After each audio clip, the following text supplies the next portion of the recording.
Kang, kalau bicara jujur, mungkin nggak Iran mengalahkan Israel? Jujur ya, secara kalkulatif, dalam perhitungan di atas kertas, tidak lebih dari 5% kemungkinan Iran menang atas Israel. Masalah terbesar adalah bukan alutsista, masalah terbesar bukan kemampuan diplomasi, tapi masalah terbesarnya adalah secara keseluruhan kaum muslimin memang lebih senang terlelap dan tertidur dalam buayan mimpi alih-alih mereka melihat fakta dan realita. Semua handphone yang dimiliki warga Gaza itu bisa diledakkan oleh orang Israel kalau mau. Bahkan bukan itu, lampu kayak gini. Lampu ini nih? Iya. Di setiap warga Gaza, di orang-orang Hizbullah itu sudah ada penyadapnya. Dan bahkan ada perjanjian namanya perjanjian Abraham. Cek itu, negara-negara Timur Tengah bersiap normalisasi hubungan baik dengan Siriwil. Tapi mungkin ini juga jadi banyak pertanyaan gitu Kang ya. Kenapa sih negara-negara Islam Sunni di Timur Tengah hari ini nggak terlihat membela Palestina?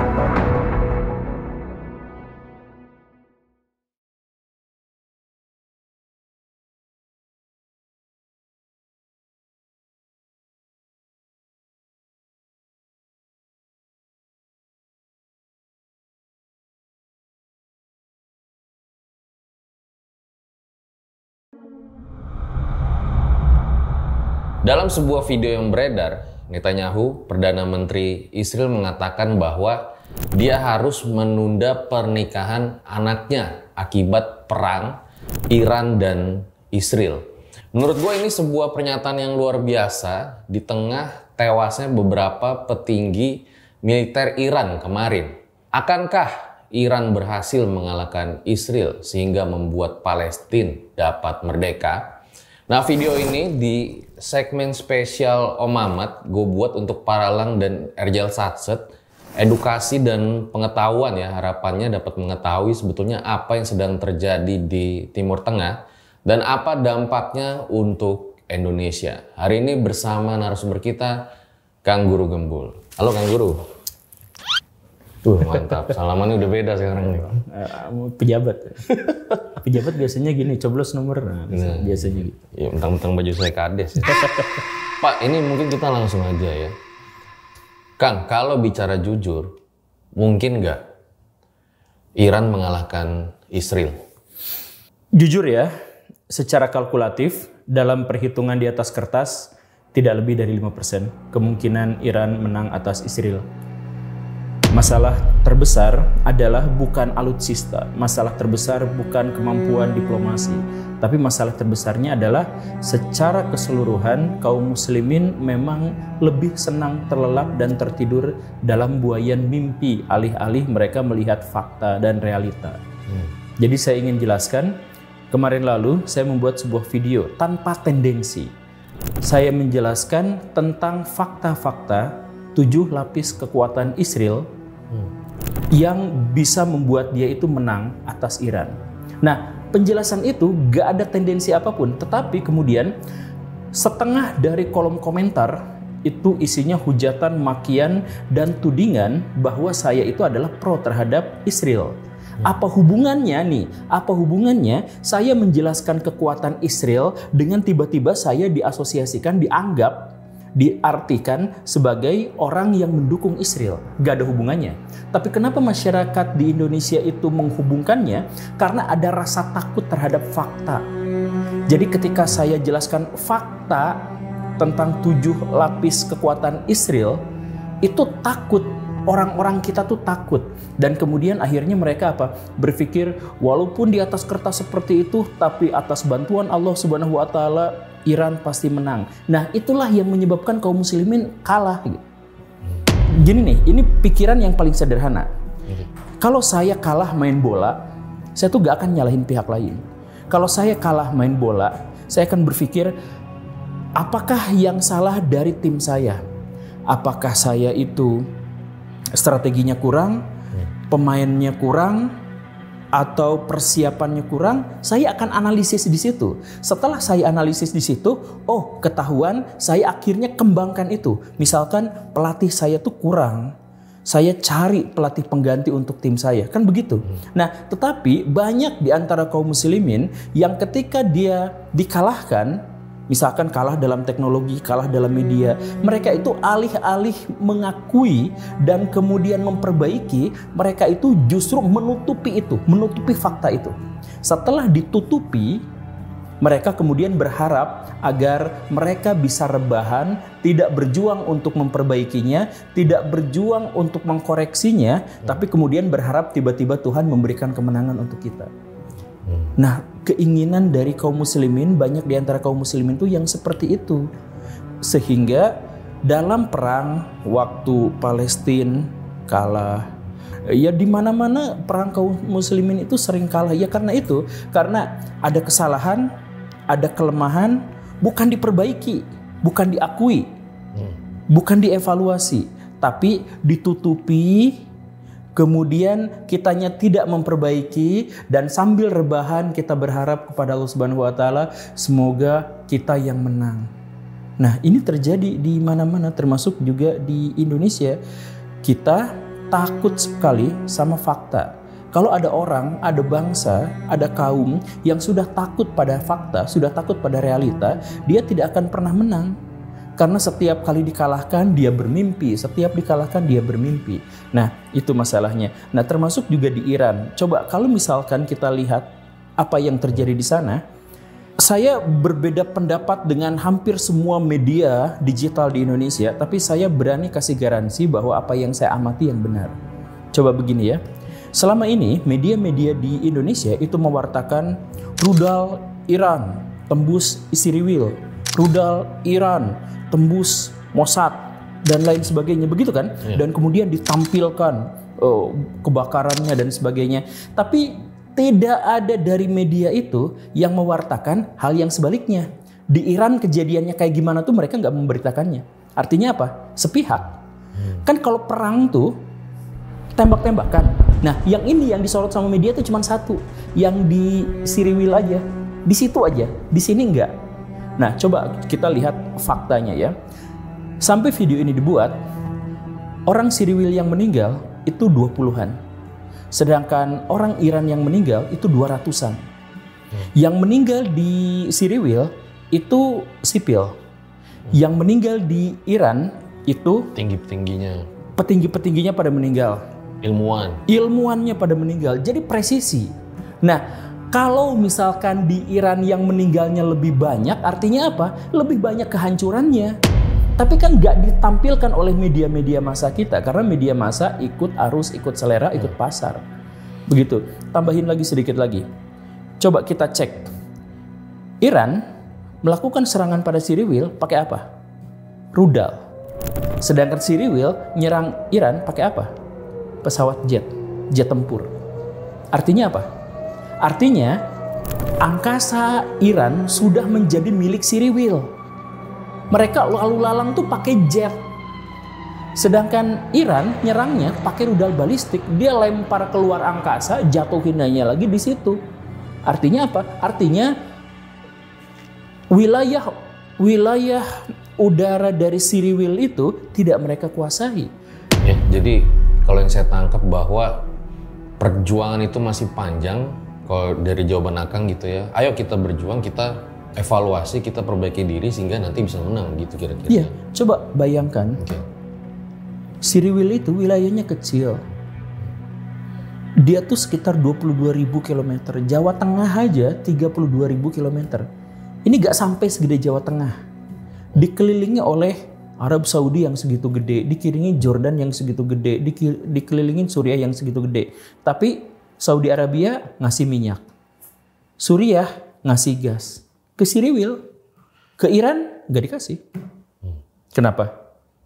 Karena kekuatan diplomasi dari Siriwil itu bahkan menyandra raja-raja Arab, Uni Emirat Arab, itu jadi tempat peluncuran rudal-rudal untuk mencegat rudalnya Iran.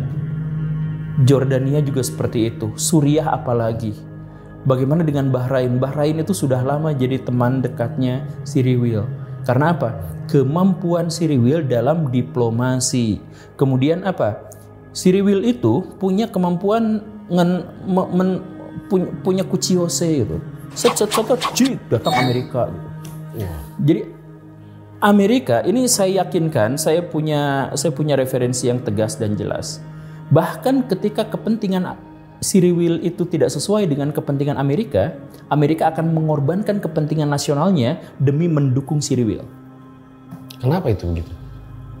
Kekuatan diplomatiknya. Jadi kekuatan diplomatik Cyril itu nyerangnya pakai dua baris, pakai baris sekuler, pakai baris religius. Religius itu ada kelompok diplomatik, kelompok lobby politik Cyril yang mengaitkan dengan evangelis Kristen. Nah itu kuat sekali, apalagi di Partai Republik. Itu di situ. Yang lewat sekulernya juga ada, lewat pengusaha-pengusaha, lewat pejabat-pejabat, senator Amerika Serikat. Nah itu semuanya, itu jadi ketika Cyril itu butuh bantuan, Amerika Serikat yang sedang mata-matain Cina, kan Cina lagi cari masalah kan ngelawan Taiwan itu kan, itu kapal perang Amerika Serikat itu kan ada di situ. Pas dipanggil sama Israel langsung datang, dan akhirnya apa? Setelah datang kemarin kan, kapal perang Amerika Serikat itu lewat ke Indonesia. Ya itu kan dari Taiwan, dari Vietnam ke Selat Malaka, ya ketahuan di situ. Nah, tak lama setelah kapal induk Amerika Serikat itu sampai di Teluk Hormuz, itu oke, selesai. Jadi mungkin inilah ya kenapa salah satu penyebab kelihatan Israel ini sulit untuk dikalahkan gitu ya. Karena kita melihat dari sisi militer, intelijen, bahkan pengaruh globalnya itu sangat luar biasa gitu. Iya, betul. Karena kekuatan diplomasinya tadi itu. Nah, jadi mereka itu ya punya kekuatan untuk itu. Sedangkan, kaum muslimin bisa nggak sih melawan? Bisa. Kalau mau, sayangnya mereka tuh nggak mau. Sayangnya mereka tuh berharap ada bantuan ilahi datang sambil rebahan, melihat kelemahan dan kesalahan, tutup mata, tutup kuping, takut sekali untuk diketahui kesalahan dan kelemahannya. Kita mah tetap harus optimis. Terus saja yang dikatakan itu adalah seperti itu. Coba, saya sering ngedenger ada ustadz, ada kiai, ceramah, ngehujat Israel, ngejelekin banget Israel. Tapi hanya pada batas kebencian itu saja. Ada nggak bagaimana caranya mengalahkan Israel? Akang pernah dengar ceramah kiai bahwa Israel itu jahat, pernah ya? Iya. Pernah, sering kan? Sering. Pernah nggak Akang dengar bagaimana cara ngalahin Israel? Jarang. Ya itu masalahnya. Kita tuh nggak pernah mau tahu caranya. Kita tuh pengen tiba-tiba Tuhan tuh ngasih azab sama Israel gitu. Makanya kemarin kebakaran di LA kita langsung booming, langsung senang, euforia, karena berharap, karena menganggap bahwa itu adalah azab buat orang yang mendukung Israel. Gitu. Jadi kita tuh berharapnya tuh gitu. Bukan kita berjuang, bukan kita berjihad. Ya tapi emang kaum muslimin itu sekarang udah sangat takut untuk berjihad gitu. Tapi kalau kita tarik lagi gitu Kang ya, bahwa perjuangan rakyat di Gaza kan juga luar biasa begitu ya. Tapi dengan tadi kita bahas kekuatan Israel seperti itu, mungkin nggak kira-kira Israel itu nantinya bisa melenyapkan Palestina? Walau tentunya kita nggak berharap hal itu terjadi gitu. Iya, kalau mereka mau udah lenyap dari dulu. Oke. Kalau mereka mau, orang mereka juga kan, nah itu mereka tuh kan sudah mengepung Gaza. Jadi kalau mereka mau tuh udah habis. Mereka punya nuklir, mereka punya semua handphone yang dimiliki warga Gaza itu bisa diledakkan oleh orang Israel kalau mau. Bahkan bukan itu, lampu kayak gini. Lampu ini nih? Iya. Di setiap warga Gaza, di orang-orang Hizbullah itu sudah ada penyadapnya. Di lampu? Lampu. Serius, lampu bohlam LED.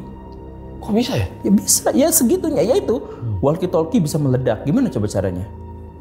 Walkie-talkie diledakkan, handphone diledakkan. Mereka bisa meledakkan komputer, mereka bisa meledakkan. Jadi kalau mau mereka tuh bisa. Cuman mereka tuh ngulur-ngulur waktu. Biar apa? Sambil mereka tuh mempertahankan diplomasi. Jadi mereka bisa aja menang misalkan ya. Ngelawan warga Gaza, saya mohon maaf, bisa aja menang gitu. Nah, tapi kalau udah itu, mereka akan dihujat habis-habisan karena menghilangkan entitas politik dari muka bumi yang namanya jalur Gaza itu, kan begitu. Nah, kalau sudah begitu itu parah banget. Itu akan menghabisi atau mengurangi bargaining mereka di dunia internasional. Nah, biar gak itu dikit-dikit gitu. Jadi, nah fakta ini pun itu tidak mau diterima oleh kaum muslimin. Pengennya tuh Gaza menang. Gimana caranya? Titik. Kemarin Pak Prabowo minta, oke, pengungsi-pengungsi dari Gaza datangkan ke sini. Kita nggak mau. Kenapa kaum muslimin itu tidak berpikir bagaimana caranya untuk misalkan lawan propaganda dengan propaganda, lawan senjata dengan senjata, lawan diplomasi dengan diplomasi. Yang kita lakukan malah lawan diplomasi dengan berdoa sambil rebahan, lawan senjata dengan rebahan dan berdoa. Ya gitu aja terus semuanya. Itu warga Gaza tuh setiap tahun mereka tuh dihabisi terus-terusan. Anak-anak mereka itu kelaparan. Ada nggak di antara kita yang mau bantu? Yang mau bantunya gak, cuman omon-omon doang. Nah, setelah omon-omon doang, pas mau diungsikan ke sini juga tidak boleh. Itu yang diterima oleh warga Gaza itu. Dan dalam situasi yang seperti itu, Saudi Arabia menyuplai terus-terusan minyaknya kepada Siriwil. Qatar ngasih terus-terusan gas mereka kepada Siriwil. Dan bahkan ada perjanjian namanya perjanjian Abraham. Cek itu, negara-negara Timur Tengah bersiap normalisasi hubungan baik dengan Siriwil. Tapi mungkin ini juga jadi banyak pertanyaan gitu Kang ya. Kenapa sih negara-negara Islam Sunni di Timur Tengah hari ini nggak terlihat membela Palestina? Iya, karena mereka tuh udah ditakut-takutin dan udah disandra. Jadi gini nih, ketika ada dulu Mei 2024, pemerintah Iran menyatakan perang terhadap Siriwil. Besoknya dia meninggal gara-gara kecelakaan helikopter.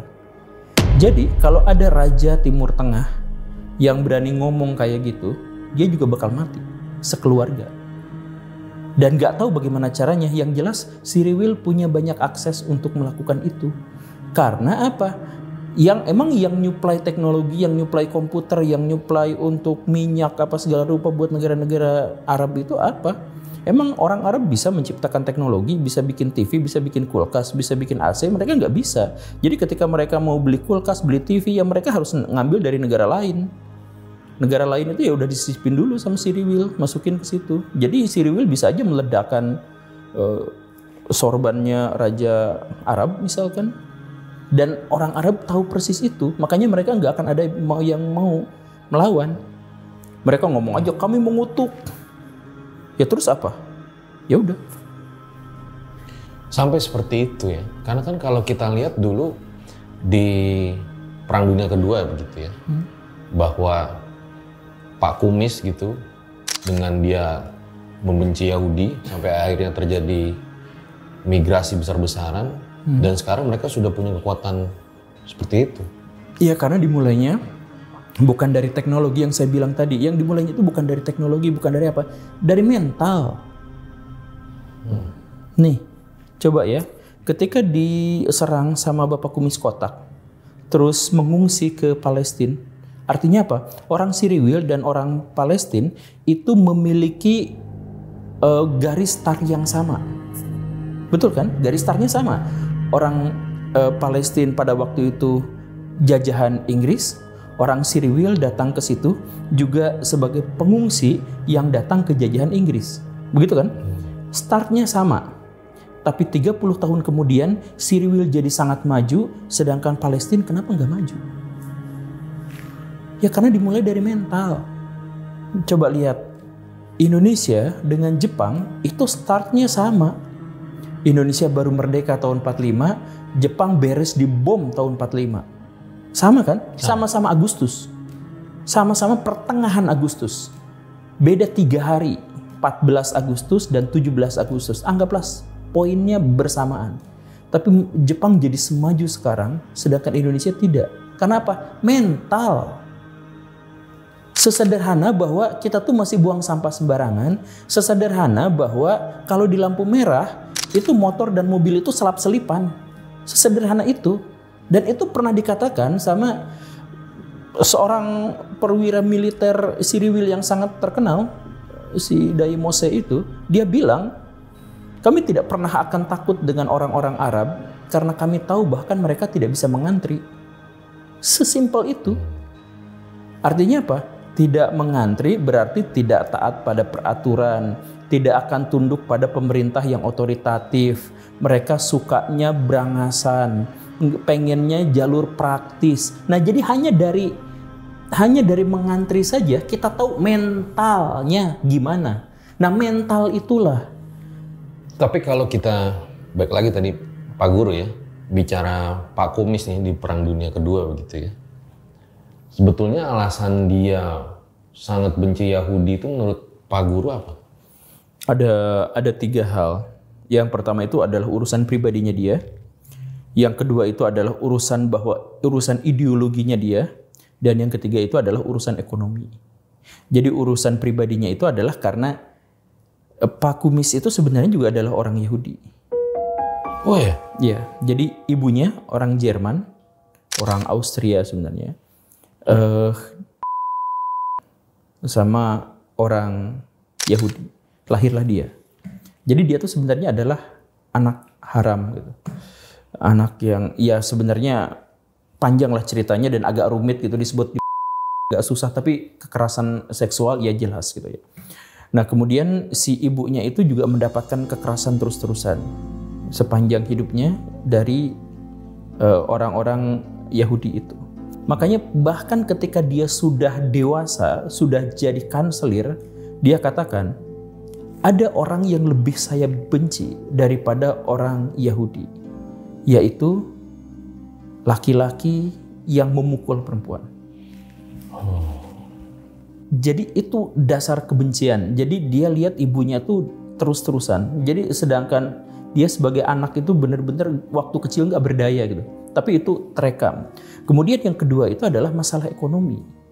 Jadi sejak kecil toko-toko, pengusaha-pengusaha yang kaya raya di atas penderitaan, kemiskinan orang-orang Austria dan Jerman itu adalah orang-orang Yahudi.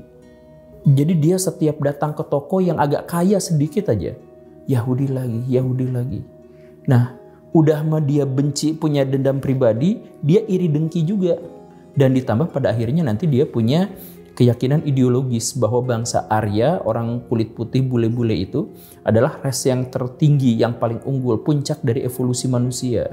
Dan karena itu dia mustahil bisa dikalahkan. Kalau faktanya ada yang bisa mengalahkan itu, maka dia tuh harus dihilangkan dari muka bumi. Ya, Yahudi itu harus dihilangkan dari muka bumi. Nah, itu adalah alam pikirannya si Bapak Kumis. Ditambah ekonominya memang saat itu mereka yang megang ya, menguasai ya. Iya, sampai sekarang juga sebenarnya sih. Bahkan di Jerman pun sampai sekarang masih. Kekuatan dari lobby Siriwil itu juga di Eropa justru yang paling kuat lobbynya itu ya di Jerman. Di Jerman ya? Yang paling kuat dominasi diplomasi Siriwil itu di Jerman. Setiap tahun Jerman itu masih dipalakin dan ngasih berapa miliar dolar gitu setor Jerman tuh. Tapi Kang, apa ada alasan lain? Kita kan tahu ya banyak sekali warga sipil, anak-anak, perempuan kehilangan nyawa atas tindakan yang dilakukan oleh Israel gitu. Kenapa dunia seakan menutup mata gitu? Iya, dunia butuh. Sesimpel itu. Jadi ya itu, bayangkan misalkan setengah dari seluruh pengusaha di Amerika Serikat itu berafiliasi dengan kepentingan Cyril. Senator itu antara 40-60% pasti dukung Cyril. Oke. Nah, jadi secara politik dia dukung. Terus secara ekonomi dia dukung. Terus apa? Jadi misal kalau Cyril kalah, ya emang Amerika Serikat mau kehilangan setengah dari kekuatan ekonominya? Ya enggak lah. Kan gitu pikiran sederhananya. Terus ilmuwan-ilmuwan juga banyak yang dari Yahudi itu. Iya kan? Ya Einstein aja dia orang Yahudi. Ya terlepas dia sebenarnya juga benci sama negara Cyril gitu. Tapi kan secara rasial itu dia itu adalah Yahudi gitu. Nah demikian pun dengan sekarang itu pusat-pusat penelitian riset di Eropa itu kekuatan banyak sekali mendapatkan kekuatan itu dari suntikan orang-orang Cyril. Nah sedangkan orang Islam apa kontribusinya? Kurang. Sekarang ya? Iya, malah lebih banyak mintanya daripada ngasihnya. Nah, kalau seperti itu, ya makanya saya tuh ketika saya ngomong gini tuh dihujat aja terus. Padahal bukan, maksud saya itu adalah kenapa kaum muslimin itu justru malah tidak mau menjalankan jihadnya, tidak mau berjuang, maunya tuh rebahan dalam situasi kondisi yang seperti ini gitu. Jadi ujian aja nyontek. Masuk jadi kades saja nyogok. Ya gimana mau maju gitu kalau gitu. Itu kan jihad kita. Nah orang-orang Cyril itu kan ya mereka tuh punya reputasi yang besar dalam teknologi, dalam digitalisasi, dalam media. Kekuatan cyber mereka itu adalah yang paling kuat di dunia. Kekuatan cyber itu satu-satunya kekuatan cyber yang bisa menghancurkan benda fisik. Kan kita kalau ngehack paling rekening duit orang diambil gitu kan. Nah tapi kalau kekuatan cybernya Cyril itu ngehack meledak. Yang tadi lampu itu ya? Enggak. Oh, beda. Ini yang tercatat ya tahun 2010 itu instalasi nuklir Iran itu meledak hanya gara-gara dihack. Oh. Nah itu satu-satunya dalam sejarah. Jadi benda fisik tuh hancur gitu. Hanya gara-gara dihack gitu sama mereka. Jadi ya mereka tuh berjuangnya di situ. Sedangkan kita apa? Ya kita nggak berjuang apa-apa. Kita hanya, wah nanti kalau kelebihan uang gimana ya? Ya udah umroh. Nah gitu. Kita tuh nggak punya proyeksi, nggak punya visi. Kalau misalkan saya punya uang segini, saya harus lakukan ini, harus lakukan itu, enggak. Kita tuh bahkan orang-orang paling kaya dari dunia Muslim pun ya sedikit sekali yang bisa, yang berani untuk melakukan tindakan-tindakan yang nyata. Jadi itu mungkin alasan kenapa populasi dari Yahudi itu di dunia nggak terlalu banyak, tapi dia justru mengontrol dunia gitu. Iya, cuma 13 juta orang. Cuman nggak 16 juta orang lah sekarang, cuma 16 juta orang. Dan itu pun sebenarnya populasinya terus-terusan nyusut karena kawin campur. Iya, tapi gara-gara semakin kepepet mereka itu ya semakin gila untuk berusaha menjadi yang dominan. Itu. Jadi kompaknya tuh mereka tuh luar biasa. Jadi kalau misalkan ada seorang Netanyahu tiba-tiba membatalkan pernikahan anaknya gara-gara ini, ya itu di luar tabiat orang Israel. Itu pengecut dan memalukan. Ya, ngomongin soal nikah pas zaman perang ya, dia yang memulai perang, dia yang saya menunda, ya gimana sih ceritanya? Tapi ini nanti pasti banyak bertanya juga kan, dari tadi kita bahas tentang kekuatan-kekuatan Israel gitu. Nanti pasti ada yang nanya juga nih netizen, lah katanya kuat tapi kok rudal Iran ada yang tembus juga gitu. Iya kan, Iron Dome itu mencegat 10% dan memang benar. Dari 100 yang diluncurkan Iran, 10 yang tembus. Itu kalkulatif, udah dikalkulasikan. Nah, yang sekarang tidak tertembus itu adalah yang hypersonic, yang balistik. Tapi yang balistik itu Iran sangat terbatas. Total rudal Iran tuh sekitar 5 ribuan. Dan sekarang udah diluncurkan 500. Sampai video ini dibuat ya. Udah 500 ya? Udah 500. Nah, yang tembus tuh ya 50. Sekitar itu 50 sampai 60 lah. Nah itu yang kena ke gedung-gedung ya, tapi gedungnya juga acak kan. Ada yang Mossad memang kena apa, tapi kan sisanya itu acak gitu. Sedangkan yang Cyril itu kan presisi kan. Target. Satu kali tembak, satu ilmuwan mati gitu kan. Satu kali tembak, satu perwira militer mati gitu kan. Nah segitunya. Nah jadi kalau misalkan Iron Dome jebol, ya memang jebol. Wajar jebol. Karena memang nggak ada satupun pertahanan udara dalam tanda kutip itu yang sempurna sepenuhnya gitu, nggak ada. Di Amerika Serikat pun nggak akan ada yang seperti itu, ya pasti jebol juga ujung-ujungnya gitu. Nah cuman Cyril itu intinya itu adalah sudah menguasai jalur udara ke Iran. Itu bahaya banget itu ya. Bahaya banget itu. Karena Suriahnya udah ditaklukkan. Jadi Suriah kemarin itu kan menang, hore, benderanya langsung ganti gitu kan. Nah, gak lama setelah itu kan Cyril langsung ambil alih, langsung nyerang dan langsung menang gitu kan. Nah, setelah itu apa? Pesawat-pesawat tempur. Jadi gini, pesawat tempur itu kan jelajahnya sekitar 3.000-an, ada yang sampai misalkan 4.000-an kilometer gitu ya. Nah, jadi kalau Iran mau nyerang ke Cyril pakai pesawat tempur itu nggak bisa, karena habis di jalan bahan bakarnya. Nah kalau Cyril enggak, karena meluncurkannya bukan dari Cyril, bukan dari wilayahnya, tapi dari yang perbatasan langsung dengan Iran. Karena apa? Karena perbatasannya yaitu Irak dan Suriah udah jadi miliknya Cyril. Iya. Terakhir Suriah kemarin itu ya. Iya. Nah, udah kayak gitu. Jadi mereka tuh leluasa aja nembak-nembakin pakai pesawat tempur mereka. Sedangkan Iran tidak bisa melakukan hal yang sama. Malah pesawatnya dicegat sama Jordan. Gitu, roketnya jadi cegat gitu. Iya, roket kemarin itu Iran ya, sama Jordan ya. Kita juga bicara nih Kang ya, semua rezim yang anti Amerika, Zionis gitu ya, kayak Saddam Hussein, Gaddafi itu juga kan tumbang gitu. Berapa banyak sih sebetulnya pemimpin yang melawan mereka dihilangkan nyawanya?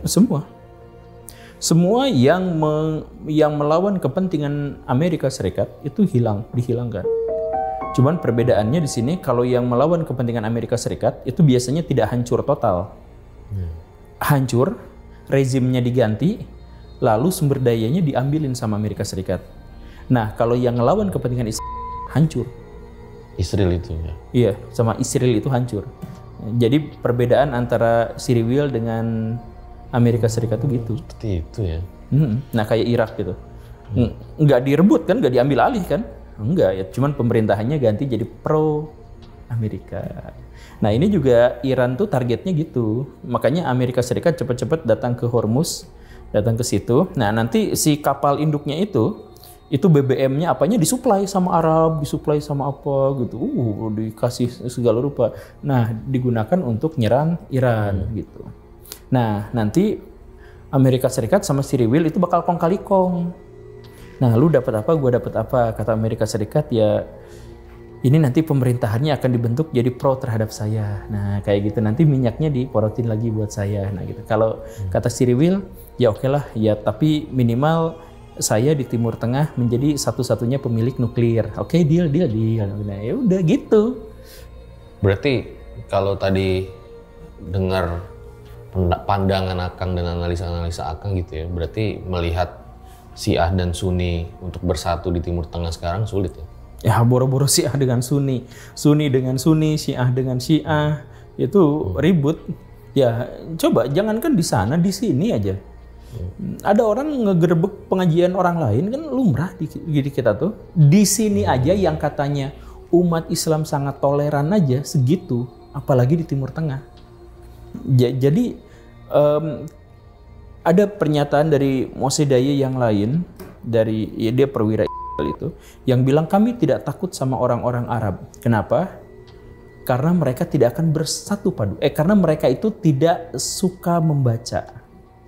Sekalinya membaca, tidak ngerti. Sekalinya ngerti, tidak akan bisa mengaplikasikan. Sekalinya bisa mengaplikasikan, tidak akan bersatu, mudah dipecah belah. Jadi kami nggak usah ngapa-ngapain pun, kami tuh nggak akan dikalahkan sama Arab. Menurut dia nih? Iya, menurut dia. Tapi menurut Akang setuju juga. Jadi jarang kita kaum muslimin jarang banget baca. Sekalinya baca nggak paham. Sekalinya paham, ya terus kalau udah paham terus gimana ya? Apa bisa diaplikasikan? Enggak juga. Sekalinya ada yang bisa mengaplikasikan, dihujat, caci maki, dipecah belah, ya kan? Kayak itu penyakit kita tuh itu. Nah, saya ngomong kayak gini dihujat juga. Padahal saya berusaha untuk menyadarkan kaum muslimin supaya tidak seperti itu, tapi tetap aja itu juga dihujat. Jadi kita ngomong apa-apa tuh pasti ada dihujatnya gitu. Iya ya. Ya itu. Nah, coba tanya sama si Riwil, kayak gitu nggak? Mereka baca, jam baca mereka salah satu yang paling tinggi di dunia. Mereka paham? Oh iya, mereka paham. Mereka langsung mengaplikasikan? Ya iya. Ada ribuan perusahaan teknologi canggih di Siriwil itu. Dari berbagai bidang ilmu pengetahuan. Berarti mereka paham. Dan setelah paham apa? Ya bersatu padu. Tapi di Siriwil itu sendiri, bukannya juga pada nggak setuju gitu ya? Saling beda pandangan juga gitu. Itu di dalam negaranya. Ya itu kecil. Itu kecil ya? Itu kecil. Ada maksudnya, tapi kecil. Nah itu ya, tapi di Indonesia itu dibesar-besarkan sama media kita gitu. Ada yang ini nolak, ada yang itu. Iya, tapi kan itu ya seperti yang tadi saya jelaskan. Jadi media-media di Indonesia itu timpang. Mereka hanya menceritakan tentang bagaimana kehancuran Siriwil dibom sama Iran. Tapi mereka gak pernah lihat sisinya yang jauh lebih buruk lagi. Gitu. Yang kerusakannya tuh 10 kali lipat lebih gitu, daripada itu. Indonesia diancam krisis ekonomi dari dampak perang Iran dan Israel. Tanggapan Akang? Krisis ekonomi yang dimaksud sebenarnya tidak langsung menyerang Indonesia. Sebenarnya skenarionya diantaranya adalah ya, kalau misalkan perang terus berkecamuk, maka supply minyak ke seluruh dunia itu bisa turun sampai 40%, 30-40%. Karena apa? Karena sumber minyak dunia itu yang paling banyak memproduksi itu di Shale Arab, yaitu kan kita tuh ini Saudi Arabia, ini Irak, Iran gitu kan. Di sini laut. Nah, inilah laut ini yang menjadi penyuplai bagi minyak global itu. Nah, kalau misalkan nanti ada yang misal Iran sudah jadi sangat sporadis gitu. Dia bisa aja menenggelamkan kapal-kapal minyak di Hormuz. Atau Amerika Serikat datang ke situ. Kalau Amerika Serikat datang ke situ dan sekarang OTW dengan limitsnya itu OTW. Kalau sudah ke situ, emang Iran bakal ngediemin? Ya pasti dibom lah. Nah, Amerika Serikat pasti ngelawan kan? Nah, akhirnya apa? Wilayah itu udah gak aman lagi untuk kapal-kapal tanker. Kalau sudah gitu artinya apa? Ya udah, berarti suplai minyak global itu turun drastis di situ. Berarti harga BBM bisa naik gitu? Nah, iya. Nah, kalau harga BBM naik gimana? Indonesia itu alhamdulillah salah satu negara pengimpor minyak bumi. Kita tuh bukan pengekspor, pengimpor. Jadi kita cuma punya berapa? 8 kilang minyak. Dan 8 kilang minyak itu 7 diantaranya itu buatan Belanda. Dengan teknologi Belanda. Karena gak bisa diandalkan, maka kita hanya bisa ngebor lalu jual ke Singapura dengan harga yang sangat murah, lalu Singapura mengolahnya dan ngejual ke Indonesia dengan harga yang sangat mahal. Dengan harga yang sangat mahal, lalu pemerintah kita, aduh kasihan, rakyat nggak akan bisa beli kalau gitu, disubsidi pula. Jadi kita rugi berkali-kali dari minyak itu. Apalagi kalau nanti minyaknya tersendat. Nah, kan bangsa Indonesia itu bakal marah, bakal krisis kalau masalahnya tuh duit. Iya kan? Ya kalau BBM naik juga semuanya berarti kan? Biasanya begitu. Betul. Kan? Maksudnya gini, kalau ada polisi korup, kita tuh nggak akan berontak. Kalau ada mafia tanah, kita tuh diem. Kalau ada pejabat korup, kita nggak ngapa-ngapain. Nah, BBM naik, kita demo berjilid-jilid. Gitu kan? Sembako naik, kita datang berdemo berjilid-jilid. Ya itu level kita tuh ya segitunya. Nah, jadi bayangkan kalau misalkan perang Iran-Siriwil itu terjadi lebih lama lagi, itu pasokan minyak terhenti di situ, ya Rusia untung besar. Iya, Oke. kita nyambunginnya ke Rusia karena Syria juga penyuplai minyak. Nah, siapa yang paling diuntungkan dalam konflik ini? Yaitu Amerika Serikat, Cyril diuntungkan besar, kemudian Rusia diuntungkan besar. Yang dirugikan tuh adalah Ukraina, ya tentu saja Palestina. Itu dirugikan. Nah, Saudi Arabia untung banget dengan perang ini. Ya nanti kalau harga minyak naik kan, dia kan dagang minyak. Kalau harga minyak naik ya dia untung besar. Indonesia ya rugi lah, Indonesia rugi. Kira-kira kalau menurut Akang nih, apakah perang Iran-Israel ini akan berlangsung lama kayak di Ukraina? Enggak, bentar banget. Bentar banget. Bentar banget. Saya nggak tahu, tapi dugaan saya sih 2 minggu ke depan selesai. Kalau Amerika Serikat sudah sampai limitsnya di Hormuz, ya kayaknya sih udah selesai. Jadi tujuan Cyril itu sebenarnya adalah menghilangkan ancaman nuklir dari Iran. Itu doang. Jadi itu dihabisin, nggak apa-apa. Nah, kepentingan Amerika Serikat itu adalah ganti rezim supaya jadi berpihak pada saya. Biar minyaknya bisa diambil. Kayak gitu. Nah, Cyril itu susah untuk bisa mengakses fasilitas nuklir. Tapi kalau ada Amerika Serikat ke situ, dia kayaknya bisa. Nah, setelah bisa itu ya udah perang Cyril lawan Iran selesai. Gitu. Nah, itu pun ada skenario lebih. Sekarang Imam Khamenei kemungkinan bersembunyi di Moskow atau di Rusia. Kan terakhir infonya di bunker-bunker katanya ya. Dia pindah dari satu bunker ke bunker yang lain gitu ya. Tapi kemungkinan sih pindah di Moskow. Tapi kalau tetap di bunker-bunker, itu kurang dari seminggu dari sekarang itu ketangkep. Pasti. Kalau memang masih di wilayah Iran. Secanggih itu ya? Iya. Jadi Cyril itu punya agen sampai A1 gitu. Lingkar terdalam dari Iran tuh ada di situ. Makanya coba serangan Cyril yang pertama ke Iran itu langsung 3 orang perwira tertingginya meninggal. Kok bisa presisi sampai tahu kamarnya di mana, tidurnya di mana? Ya padahal pasti namanya pejabat, apalagi lagi perang tuh kan sembunyi apa segala rupa. Itu sampai tahu di situ coba. Ya itu makanya nih catatan. Iran sampai sekarang itu mematikan akses internet. Iya kan? Iya. Saking takutnya. Nah ini tuh gak diberitakan sama media-media mainstream.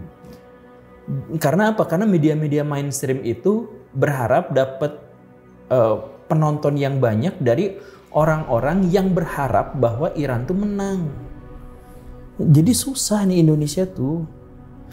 Ya saya berbicara fakta, menjelaskan tetap aja dihujatnya tuh gila-gilaan. Berbicara tadi agen-agen Israel gitu ya. Kenapa kekuatan intel Israel ini juga kuat banget gitu? Ya itulah salah satu kekuatan Cyril itu di situ. Jadi kalau alutsista mereka tuh sebenarnya nggak signifikan di bawah Indonesia jumlahnya. Tapi kekuatan mereka itu ada di mana? Kekuatan mereka itu ada di diplomasi dan di intel, di cyber. Pokoknya mah yang teknologi-teknologi canggih gitulah. Nah, diplomasi, mereka menguasai diplomasi dengan Amerika Serikat, dengan Uni Eropa, dengan negara-negara kekuatan ekonomi terbesar di dunia yang 7 biji itu. Kan begitu. Nah, itu kemampuan diplomasi mereka. Jadi mereka tuh itu. Kemudian mereka juga punya kekuatan di intelijen. Kenapa intelijen Cyril itu bisa benar-benar kuat? Ya karena negara mereka tuh kecil dan dikepung. Jadi kalau misalkan lihat wilayah Cyril itu adalah salah satu wilayah paling tidak menguntungkan kalau terjadi perang. Diserang lewat laut gampang. Dia dataran rendah. Dataran tingginya udah milik musuh. Dia dikepung juga sama musuh situasinya. Dia nggak bisa pergi kemana-mana dalam situasi apapun kalau misalkan kalah. Makanya untuk menjamin itu dia bukan memperkuat alutsistanya dulu, bukan. Tapi dia harus menjamin bahwa orang-orang yang berpotensi menyerangnya akan mati duluan sebelum niat menyerang dia. Nah karena itulah maka agen-agen Mossad itu masuk sampai lingkaran-lingkaran terdalam. Jadi kita jujur aja, kita sekarang nggak tahu misalkan apakah Muhammad bin Salman itu adalah agen Cyril juga. Kita nggak tahu. Oh itu enggak, mustahil, ini gini-gini. Ya siapa tahu, buktinya sampai sekarang Saudi Arabia selalu mendukung Cyril. Mereka mengutuk, tapi ada perusahaan-perusahaan Saudi itu banyak yang bekerja sama dengan Cyril. Banyak kan yang seperti itu. Kemudian lihat dulu, misalkan Raja Fat. Raja Fat itu embargo Cyril. Tahun berikutnya meninggal. Ditembaknya sama siapa? Sama anggota keluarganya sendiri. Nah terus anggota keluarganya yang nembak itu ditembak juga. Nah berarti inti terdalam di keluarga istana Saudi sejak tahun 74 itu udah bener-bener fix dikuasai sama Mossad. Jadi kalau misalkan macam-macam ya ini keluarga kerajaan Arab juga nggak tahu ini diantara pengawal saya, diantara keluarga saya siapa yang sebenarnya ini agen, nggak tahu. Gitu kan. Nah atau ada juga agen-agen pasif yang mereka tuh digerakkan tanpa tahu bahwa mereka tuh agen. Ada juga yang kayak gitu, itu juga banyak.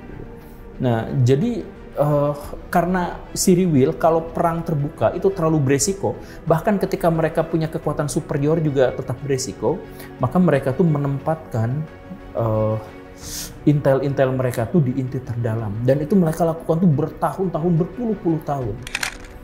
Jadi ada agen yang udah puluhan tahun jadi warga negara Iran gitu, jadi menterinya, jadi orang kepercayaannya, apa segala rupa ya di situ juga. Iran kan juga punya rudal gitu ya Kang ya. Punya. Tapi dia walaupun punya rudal, kita tahu situasi mereka kan juga diboikot kiri kanan gitu. Nah Indonesia sendiri kan sebetulnya nggak dalam boikot seperti itu ya. Kenapa kita nggak punya rudal secanggih itu gitu? Sesederhana kalau ada orang pinter di Indonesia nggak bisa kerja karena harus nyogok. Jadi dia dikalahin sama orang dalam dan orang yang nyogok. Artinya orang yang bekerja itu adalah orang yang tidak berkompeten dan tidak jujur. Orang yang jujur dan berkompetennya nggak dapat kerja di Indonesia. Akhirnya keluar. Ada polisi, ada birokrat yang jujur-jujur itu ya nggak naik-naik pangkatnya. Karena nggak bisa nyogok dan nggak mau nyogok, takut dosa. Nah kan gitu. Iya, jadi Indonesia tuh banyak orang-orang pinternya yang selevel orang-orang Israel tuh banyak. Tapi dapat kerjaan nggak? Ya enggak. Ini Akang sebagai kades juga kan kepikiran sama hal yang kayak gitu kan. Itu udah hal yang lumrah di mana-mana di Indonesia itu. Jadi ada dari kementerian misalkan ngurusin begini dan begitu. Mereka nggak ngerti apa-apa. Akhirnya apa? Limpahin ke orang-orang lain, ke kita-kita gitu kan. Ya kayak gitu karena mereka juga sendiri nggak ngerti. Lah kenapa mereka nggak ngerti sama pekerjaannya sendiri? Ya karena mereka masuknya aja lewat jalur orang dalam kok. KKN berarti ya. Akang punya perusahaan, mau nggak masukin orang lewat orang dalam? Nggak mau kan? Karena pasti nggak profesional dan nggak jujur kan? Nah tapi karena perusahaan yang dimaksud adalah milik negara, ya kalau rugi kan paling ngambil APBD, kita korupsi aja habis-habisan, nanti duit kurang minta lagi ada APBD, minta lagi sama APBN, kan gitu. Ya kayak gitu situasinya. Nah dalam situasi kondisi seperti itu kita berpikir, kenapa kita tidak memiliki alutsista yang bagus ya? Ya iyalah. Ada banyak orang, saya yakin kan ada banyak orang Indonesia tuh yang bisa bikin pesawat tempur tuh ada. Ada yang bisa bikin kapal selam tuh ada. Dalam skala yang besar juga sebenarnya Indonesia tuh ada. Nah, cuman orang-orang itu tuh gak bisa masuk. Karena dihalangi sama orang dalam. Yang keluarganya sudah jadi pejabat. Nah, makanya dimulainya dari mana? Mental. Bukan soal teknologi, soal mental. Nah, orang Cyril itu mentalnya udah terbangun. Dia dimulai dari yang tadi itu. Mereka bisa ngantri, kita enggak. Mereka senang baca buku, kita tuh enggak. Tapi kalau mereka mengalahkan kita yang salahin mereka. Nah, gitu kan. Terakhir mungkin Kang ya. Apa yang harus dilakukan Indonesia di tengah konflik ini? Iya, kalau mau yang ekstrim ganti struktur pemerintahan, ganti struktur negara bahkan. Karena kita sebenarnya belum memiliki struktur yang eklektik gitu, yang bisa diotak-atik kita tuh sekarang belum punya. Bahkan GBHN pun kita tuh nggak punya. Jadi kalau misalkan mau yang ekstrim kita bisa mulai dari situ atau kita mulai dari pemimpin yang bisa sangat tangguh dan kuat. Kenapa kerut-kerut gitu? Maksudnya ganti struktur pemerintahan gimana? Enggak, kita punya GBHN enggak? Okay. Enggak, kita tuh enggak punya GBHN. Jadi bukan ganti orangnya maksudnya? Bukan, ganti strukturnya. Okay. Jadi sistem negaranya. Jadi misalkan gini nih Kang, gini ya. Kalau misalkan negara yang baik, Presiden A, dia merangkak dari 1 sampai 10. Presiden B 10 sampai 20. Gitu kan? Iya. Karena apa? Karena ada garis besar haluan negara selama 100 tahun ke depan misalkan gitu ya. Nah, kalau di Indonesia satu presiden naik, dia 1 sampai 10. Ganti presiden jatuh lagi 0 lagi sampai ini lagi. Udah gitu jatuh lagi, naik lagi. Kayak dulu kita punya KUD, bukan diperbaiki, abaikan itu ganti jadi Danantara. Nanti abaikan lagi, nanti jadi apa lagi presiden berikutnya udah ganti lagi programnya gitu. Terus kurikulum udah sampai sini jatuhin lagi. Karena apa? Ya struktur sistem kita tuh bermasalah. Tepat di situ kan. Tapi GBHN itu dulu zaman Soeharto ada ya? Ya itu makanya maju kan. Oke. Soeharto tuh juga lebih maju kan daripada kita sekarang. Karena apa? Ya karena punya GBHN. Jadi dalam rentang waktu sekian tahun, siapapun pejabatnya, siapapun menterinya, tujuannya itu udah ke situ gitu. Lah kita sekarang enggak. Jangankan kepala negara, kepala daerah pun sama gitu. Saya punya pejabat di Jawa Barat gitu. Dulu Kang Emil. Katakanlah 0 sampai 10. Pas ganti ya jatuhin lagi gini. Nanti jatuhin lagi gitu aja terus. Ya jadi stuck aja di situ. Karena apa? Karena kita mengkhianati Pancasila. Pancasila mengatakan bahwa kerakyatan yang dipimpin oleh hikmah kebijaksanaan, kita malah pilkada serentak. Gak nyambung. Ya banyak lah itu kalau misalkan dalam hal struktur gitu ya. Kalau misalkan dalam hal mental kita juga terkait dengan pendidikan banyak. Kita tuh benang kusut lah banyak. Tapi yang jelasnya adalah ya kita tuh harus menjadi bagian dari solusi. Berkontribusi terhadap solusi itu. Jadi kalau misalkan Akang jadi YouTuber ya udah perjuangkan dengan profesi Akang sebagai YouTuber. Kalau misalkan ada teman-teman yang kerjaannya adalah notaris, ada yang jadi tukang pengacara, ada yang jadi polisi, ya perbaiki, jadilah orang-orang yang berkontribusi terhadap perbaikan Indonesia dari peran dan statusnya masing-masing. Ya mungkin itu kali ya yang akhir dari episode ini, bahwa di tengah gempuran rudal dan propaganda, kita sering lupa bahwa perjuangan itu bukan soal senjata, tapi soal keberpihakan dan juga soal suara. Bung Karno pernah berkata, selama penjajahan atas bangsa Palestina itu masih terjadi, maka selama itulah bangsa Indonesia menantang penjajahan Israel. Ini bukan soal agama, ini bukan soal Timur Tengah, tapi ini adalah soal kemanusiaan. Dan tugas kita adalah tetap waras, tetap kritis, dan juga tetap bicara. Gue Fajar Aditya, RJ Lima undur diri. Ciao.